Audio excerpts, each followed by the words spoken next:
Merci de nous rester fidèles sur www.gms.sn. Tout de suite, le journal. Pénurie d'essence ces dernières 48 heures dans la commune de Ziguinchor, une rupture qui a fini d'installer la psychose chez les consommateurs. La gestion des déchets ménagers casse-tête des populations dans la commune de Ziguinchor sera bientôt un vieux souvenir. Un projet mis en place depuis 2 ans dans la région compte revaloriser les ordures ménagères. La rubrique Société, l'actualité internationale et la page des sports mettront fin à ce journal. Tout de suite, le développement.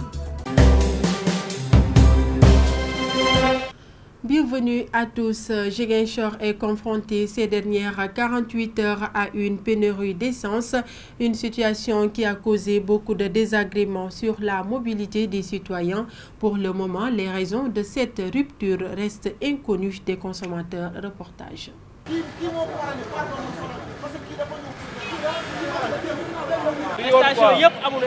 Difficile de trouver une goutte d'essence ces dernières 48 heures dans presque toutes les stations de la commune. La seule qui était fonctionnelle était Shell. Du coup, tous les motocyclistes se sont dirigés vers ce lieu, une situation très mal vécue par ces derniers. Non, cette situation, je le trouve très triste, quoi.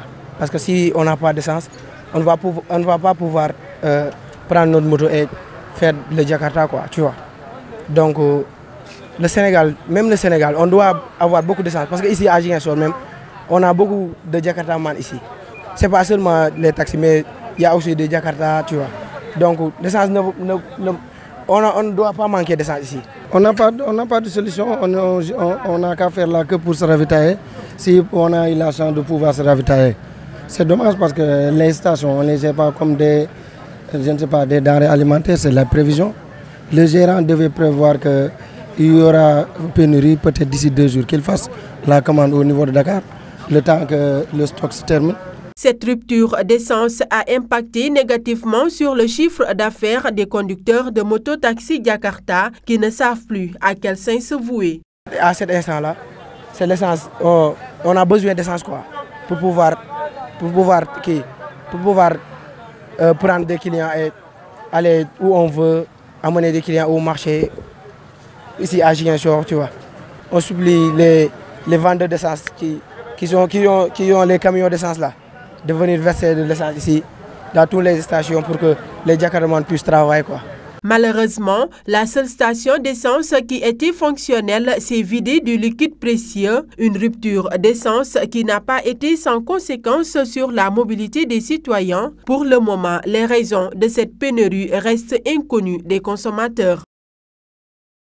La jeunesse de Ziguinchor était en conclave jeudi pour examiner les conditions d'employabilité des jeunes dans cette région.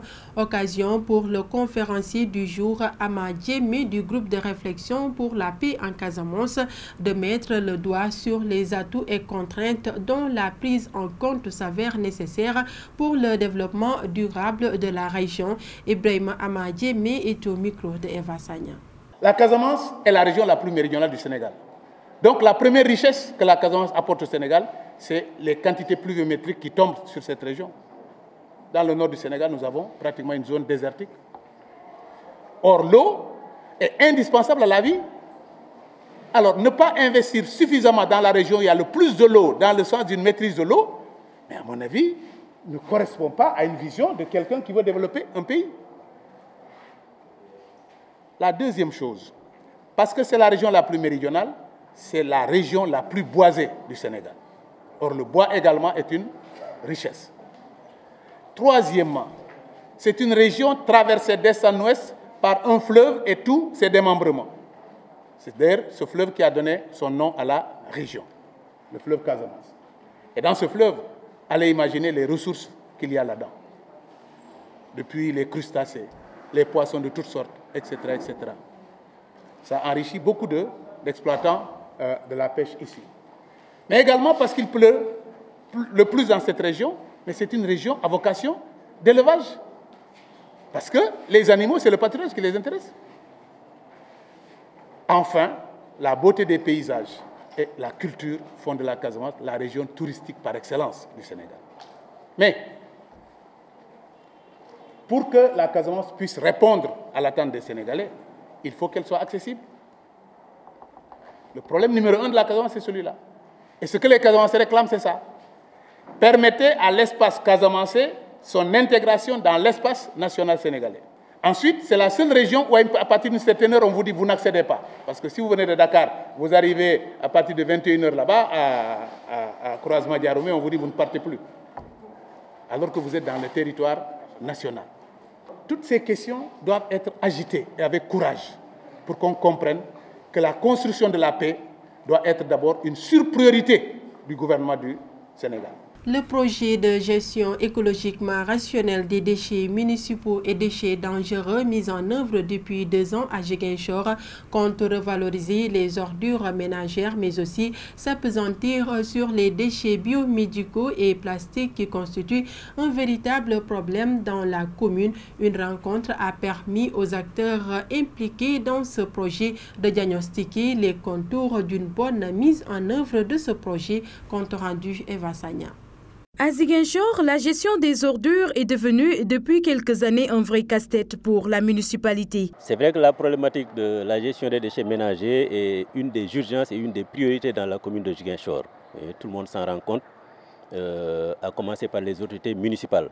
Et depuis 2 ans, un projet est mis en œuvre pour l'élaboration des stratégies techniques qui permet aux décideurs de mettre en place un certain nombre de directives pour permettre aux privés et aux populations de pouvoir suivre ces lignes directives dans la gestion des ordures ménagères. Le projet, c'est ProDeMUD, c'est un projet de gestion écologiquement rationnelle des déchets municipaux et des déchets dangereux.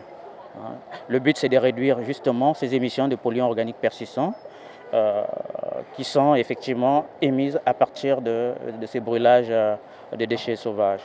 Réduire les émissions de polluants organiques persistants, la mauvaise gestion des déchets et l'engrenage à l'air libre des ordures, tels sont les objectifs majeurs de ce projet. Donc aujourd'hui, en fait, on est venu pour réfléchir, pour partager déjà avec la commune sur ces directives, mais aussi pour mettre en place des plateformes pour les traitements des déchets plastiques et aussi pour ce qui est des déchets dangereux, cette année, s'appesantir sur les déchets biomédicaux. Comme vous le savez, ces déchets posent énormément de problèmes au niveau de la commune des Ziguinchor, mais aussi le plastique. Cependant, des mécanismes seront mis en place pour la valorisation des ordures, mais aussi d'une plateforme pour le traitement des déchets plastiques. Faire en sorte que la grande proportion des déchets produits puissent être recyclés pour ne pas qu'il y ait l'incinération ou le brûlage à ciel ouvert. Et pour ce faire, pour la commune spécifique de Ziguinchor, il est prévu de traiter les déchets dangereux et à l'occurrence les DBM, des déchets biomédicaux, et aussi de faire en sorte que pour les déchets municipaux, que ce soit les plastiques dans un premier temps ou les biodégradables, qu'ils sont valorisés. Dans le cadre du ProDeMUD, nous allons accompagner la mise en place d'un centre intégré de valorisation des déchets. C'est un centre en fait qui nous permettra de traiter de manière écologiquement responsable tout ce qui est déchets en implantant donc une unité au niveau de Mamatoro. À Ziguinchor, comme partout au Sénégal, la question de la gestion des ordures demeure toujours une préoccupation. La localité de Djibanar dans la région de Sédhiou et l'arrondissement de Saint-Dian sont retenus par l'Agence nationale de relance des activités économiques et sociales en Casamance pour dérouler son programme test d'appui à la réintégration des groupes affectés par le conflit. Une enveloppe de 20 millions de nos francs est mobilisée à cet effet, compte rendu Lamine Badiane. Aider les populations casamançaises touchées par le conflit à avoir des perspectives de réinsertion économique, c'est à cela que s'attelle désormais l'ANDRAC à travers la composante réintégration des groupes affectés par le conflit. C'est un programme qui vise à accompagner le processus de retour. On sait que le retour n'est pas quelque chose de facile pour ces populations parce que ce retour est souvent accompagné de certaines difficultés que les populations retrouvent une fois sur place. Des difficultés liées à la reconstruction des habitats, des difficultés liées aux problèmes qu'ils ont souvent à pratiquer certaines activités agricoles du fait de la présence des mines, du fait du phénomène de la salinité des sols. Et donc ce retour doit être accompagné par des activités génératrices de revenus pour permettre aux populations de se fixer et éviter toute velléité velléité de retour ou bien toute velléité de pratique d'activités illicites. 2 arrondissements sont concernés par ce programme qui en est à sa phase test. À Bignona, c'est Sindian qui va bénéficier de l'accompagnement de l'agence suivant la cible indiquée. Les personnes ciblées, ce sont les personnes impactées par le conflit, à savoir les populations déplacées, les déplacés intérieurs ou bien les déplacés qui sont dans certaines localités, donc qui n'ont pas beaucoup connu la crise. Ce sont aussi les réfugiés, mais ce sont aussi les ex-combattants qui ont accepté d'être démobilisés et qui voudraient avoir des perspectives de réinsertion économique. L'ensemble de ces populations aujourd'hui sur le terrain ont enregistré un vaste phénomène de retour. Il est estimé à près de 2000 personnes qui reviennent par an dans ces localités et ces personnes attendent beaucoup de l'État, attendent beaucoup des ONG, attendent beaucoup des autorités municipales. L'argent qui sera injecté dans l'arrondissement de Sindian dans le cadre de ce projet sera bien utilisé et l'autorité administrative compte veiller au respect des principes requis dans ce genre de programme. Nous estimons que quel que soit le montant, c'est déjà un mérite pour l'arrondissement de Sindian d'être bénéficiaire de ce projet. C'est que les gens comprennent que c'est une phase test, donc un début. Il faudra maintenant qu'on fasse tout pour mériter cet appui-là. Et pour cela, il nous faudra travailler à avoir de bons projets. Des projets réalistes et réalisables dans le temps et dans l'espace. Maintenant, la vision du nouveau DG, la vision de l'ANDRAC, c'est de changer de paradigme en mettant l'accent sur la réintégration économique. Donc les projets doivent être en parfaite congruence avec cette vision-là. Et nous, le comité, nous veillerons à ça. Parallèlement à la réunion du CLD sur ce programme, le directeur général de l'ANDRAC a procédé à la remise d'un groupe électrogène offert au centre de formation professionnelle de Sindian pour l'aider dans son fonctionnement. Le directeur général de l'ANDRAC tient beaucoup à la réussite du programme de réintégration des personnes affectées par le conflit casamançais. Des critères seront établis pour permettre à ceux qui le désirent d'accéder au financement mis en place à cet effet pour promouvoir les activités génératrices de revenus. Ansou Sané, directeur général de l'ANDRAC, s'en est ouvert à Lamine Badiane. C'est une phase test qui nous a permis de choisir 2 localités. D'abord le nord Sindian dans l'arrondissement de Sindian pour ce qui concerne la région de Ziguinchor et la commune de Djibanar dans le département de Goudomp dans la région de Sédhiou. Je crois que c'est ces 2 localités qui vont abriter les phases tests des activités qu'on va dérouler. Donc, et dans le cadre de la réalisation de ces activités, un certain nombre de critères ont été dégagés pour l'obtention par les populations bénéficiaires de ces financements ou bien de ces appuis. Donc je crois que les débats ont révélé qu'il faudrait, à côté de ces procédures-là, tenir compte de certaines préoccupations, de certaines réalités du milieu, des réalités liées au retour justement de ces populations, qui fait que beaucoup de conditions ne sont pas encore réunies. Et nous avons pris note et l'autorité, en l'occurrence le sous-préfet de l'arrondissement, va mettre en place un comité qu'il va lui-même présider. Et ce comité va dégager des orientations, va dégager des recommandations que nous prendrons en compte. Et je rappelle que ce comité est un comité inclusif puisqu'il comprend en son sein l'ensemble des acteurs intervenant dans la zone, l'ensemble des représentants des populations déplacées. Et au fur et à mesure qu'on va nous déployer dans le cadre de l'exécution de ce programme, nous verrons comment assouplir les procédures et même les critères d'éligibilité pour permettre aux populations déplacées de pouvoir rapidement dérouler des activités à leur profit. Place maintenant à la rubrique Société présentée par Eva Sagna.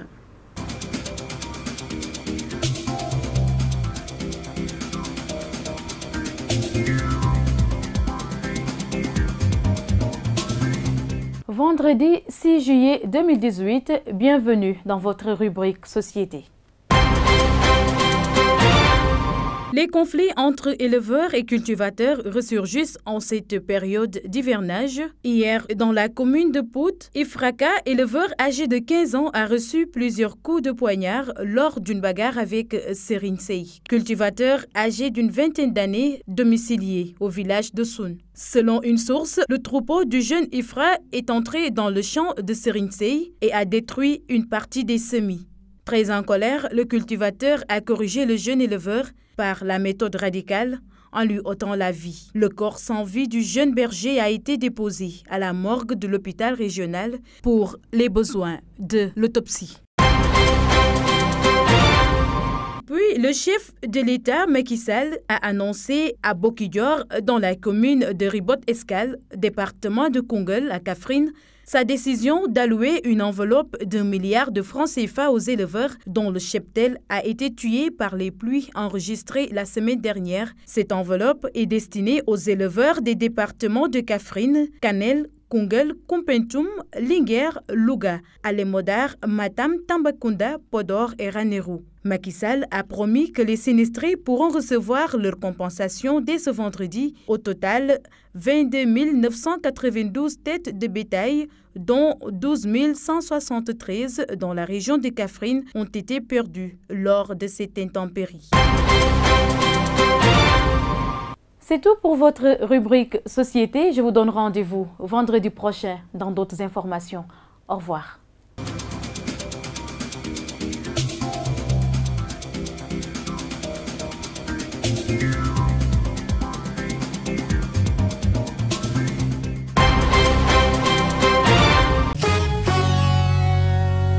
L'actualité internationale de ce vendredi 6 juillet 2018 nous mène au Bénin, en Thaïlande et aux États-Unis.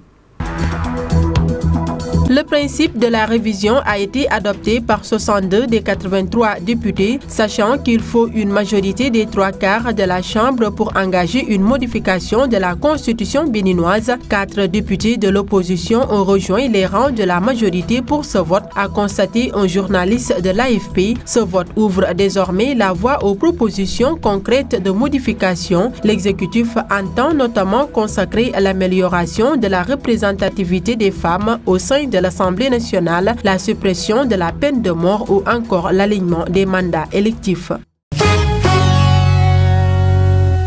Un plongeur thaïlandais est mort en acheminant de l'oxygène pour sauver les 12 enfants et leurs accompagnateurs piégés dans une grotte du nord de la Thaïlande. Un coup dur pour les secours qui intervient au pire moment et illustre cruellement la difficulté de leur mission. Le sort des enfants footballeurs thaïlandais rappelle celui des 33 mineurs chiliens sauvés il y a 8 ans après 69 jours passés sous terre. L'un d'eux a tenu à envoyer un message de soutien aux enfants. Les enfants thaïlandais âgés de 11 à 16 ans et leur entraîneur de football avaient été piégés dans la grotte de Tam Luang le 23 juin par des pluies de mousson.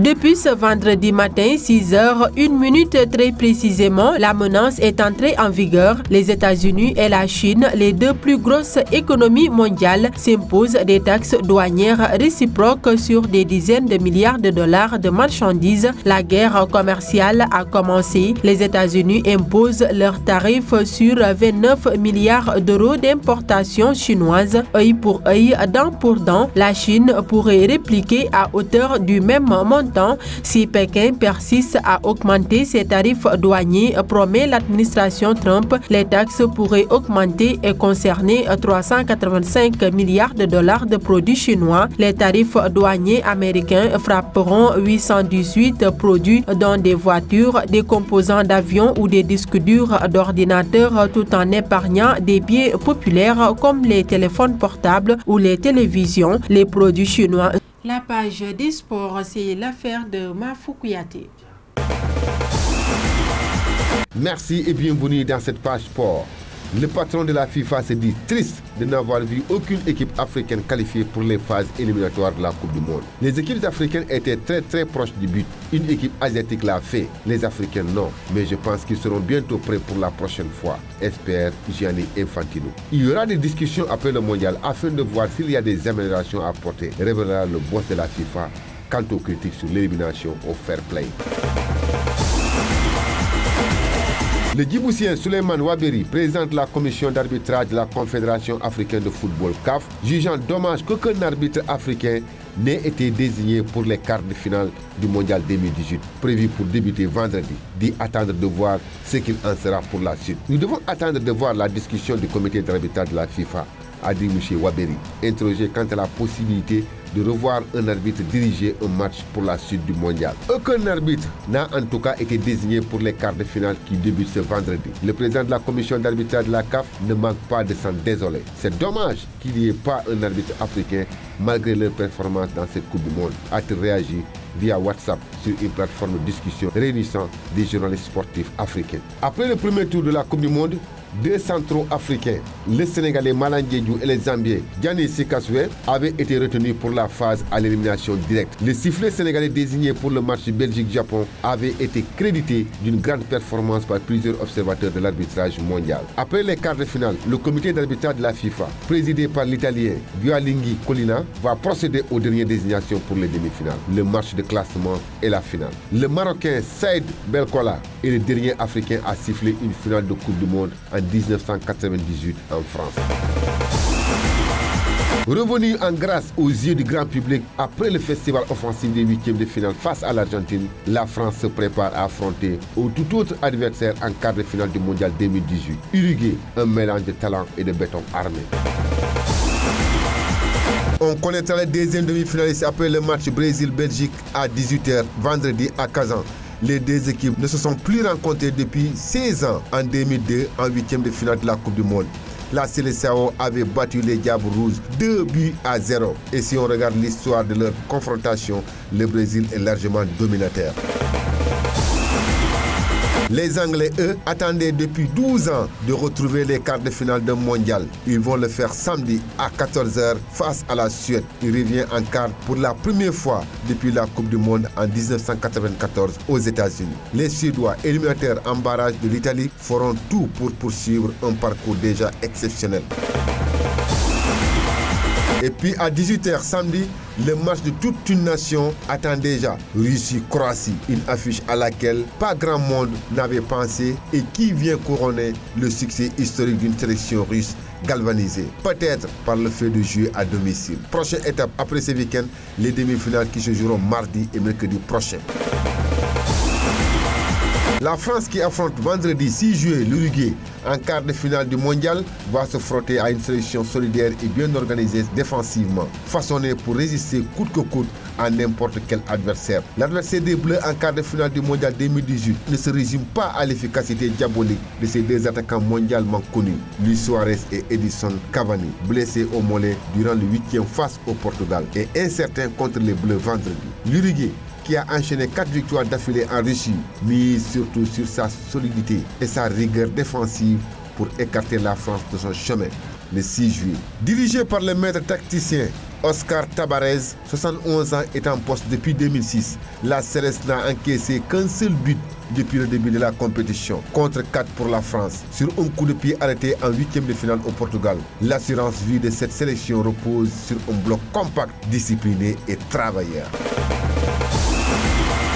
Les Bleus sont fixés. L'Argentin Nestor Pitana a en effet été désigné pour arbitrer la rencontre des quarts de finale entre la France et l'Uruguay vendredi. Il sera assisté de ses compatriotes Eman Maidana et Juan Pablo Belatti, tandis que l'Iranien Ali Reza Fakhani, qui avait officié lors du match face à l'Argentin en 8e de finale, tiendra le rôle de 4e arbitre. Au programme des quarts de finale du mondial qui se joue en Russie, vendredi 6 juillet 2018 à 14h, Uruguay fera face à la France et à 18h, Brésil jouera contre la Belgique. Samedi à 14h, Suède fera face à l'Angleterre et à 18h, la Russie jouera contre la Croatie.